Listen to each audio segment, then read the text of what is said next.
So guys, andito na naman tayo. Nagbabalik ang inyong lingkod.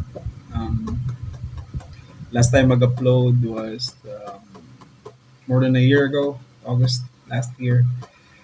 So ayun, may bago tayong sapatos. Ito yung nag-inspire sa atin na gumawa na naman ng bagong vlog.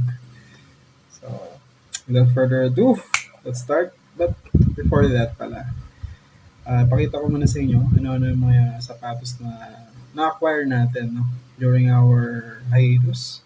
So, let's start. And ito nga pala yung pinakahuling sapatos na binlog ko. Yan, no? Tingnan nyo naman yung signs of usage ng sapatos na to. Yan, ito yung pinakahuli natin sapatos na binlog. At napakaganda ng performance ng sapatos na to. I think this is one of the most worn shoes that I have. Kasi sa basketball, no? Sinusot ko rin sila paminsan-minsan for walking or any active na activities sa labas. Kasi ito naman, versatile naman yung itsura niya. Hindi lang siya for basketball exclusive. Pwede rin naman siyang from sporty lifestyle wear. So, ito yung huli. Bago tayo mag-break. And then, naka-acquire tayo ng isang Puma basketball shoes. And then, ayan, ano? Ganda, diba? May signs of usage lahat yan kasi talagang sinusot ko lahat ng sapatos ko. Hindi lang sila pinag-display. Napakamura lang ng kuha natin dito. I think 1,700 pesos lang. If nandyan pa yung price nung binili ko, post ko na lang dyan. So let's get to the shoes.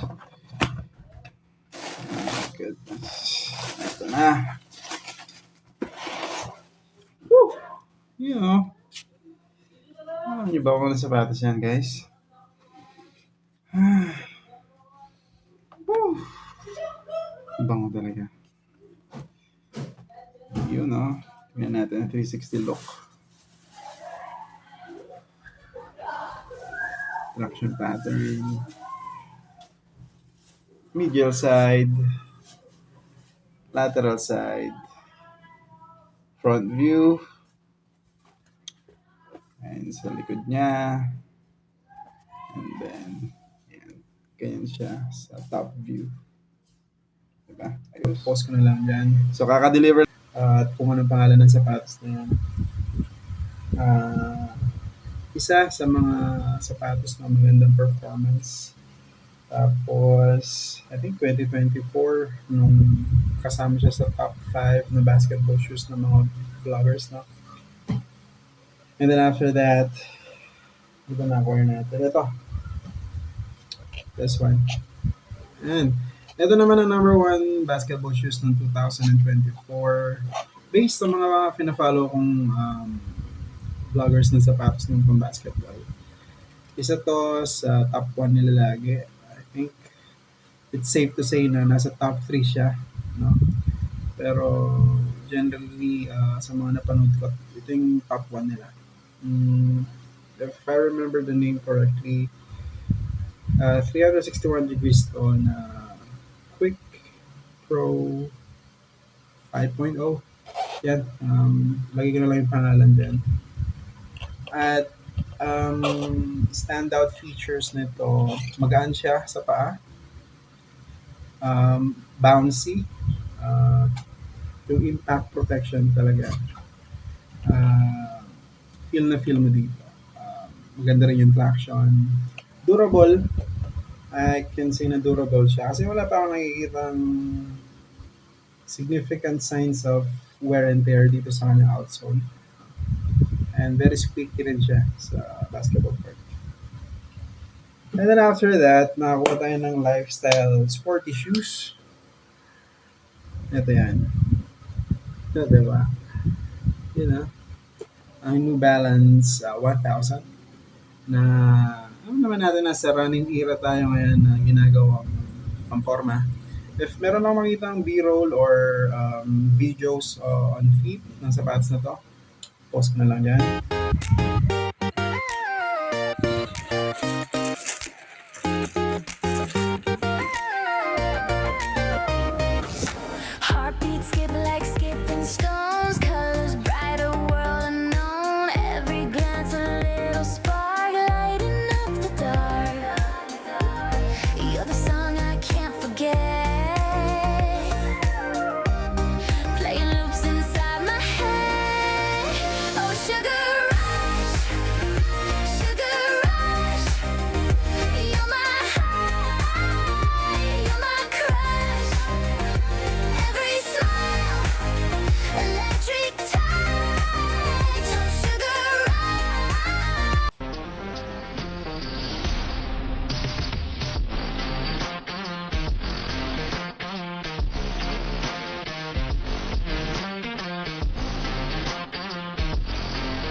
And then, ito ang pangalawa sa latest na sapatos natin na na-acquire. I think just this month, October 2025 ko lang ito na-acquire.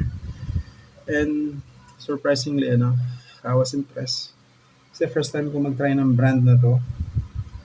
At ito siya. You know, Peak na alam naman natin inspired siya sa Kobe 6 na Grinch colorway. Napakaganda lang niya, low cut. Drop in ano to, midsole. So, hindi ko na siya ilalabas. Pero, if meron din akong B-roll or on-feed video, post ko na lang yan.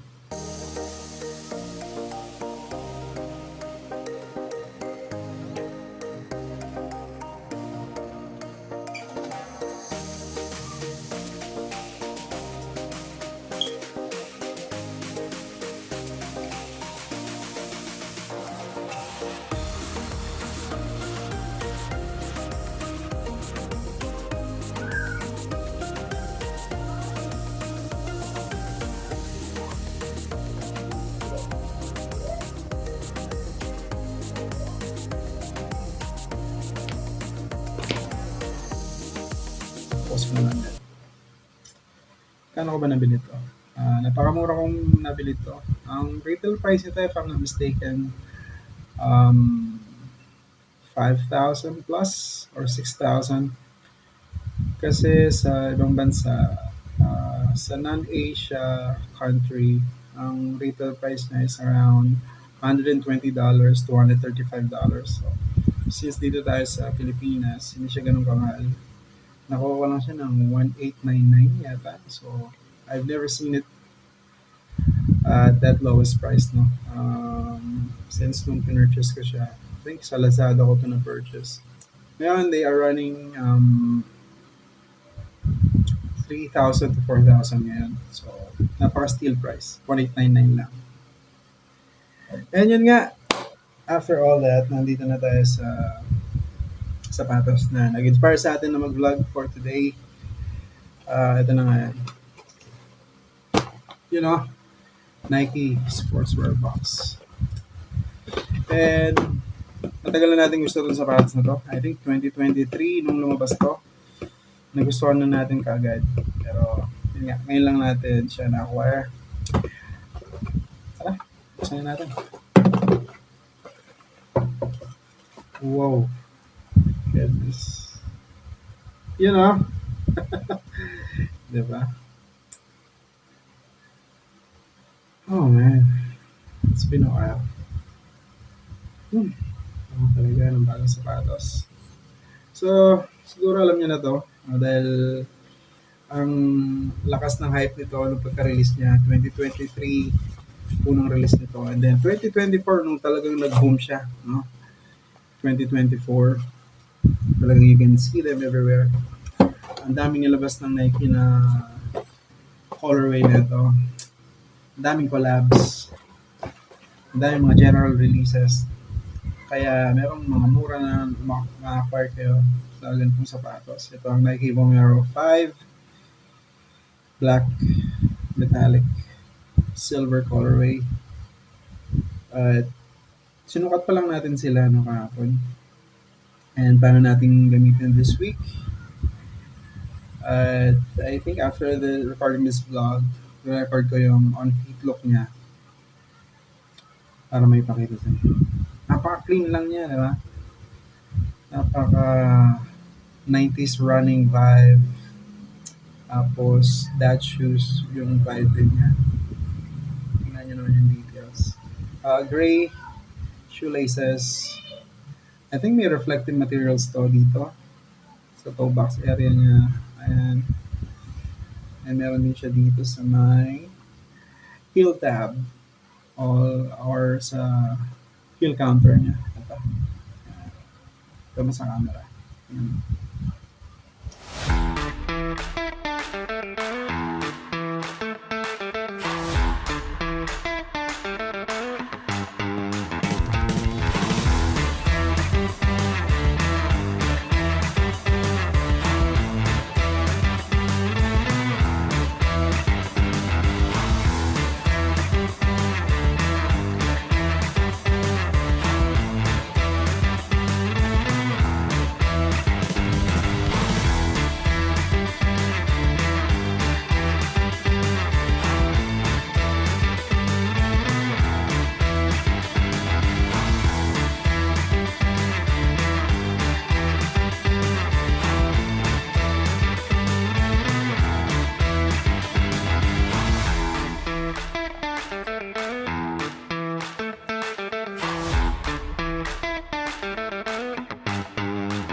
Duralon, outsole, Tushlon, midsole.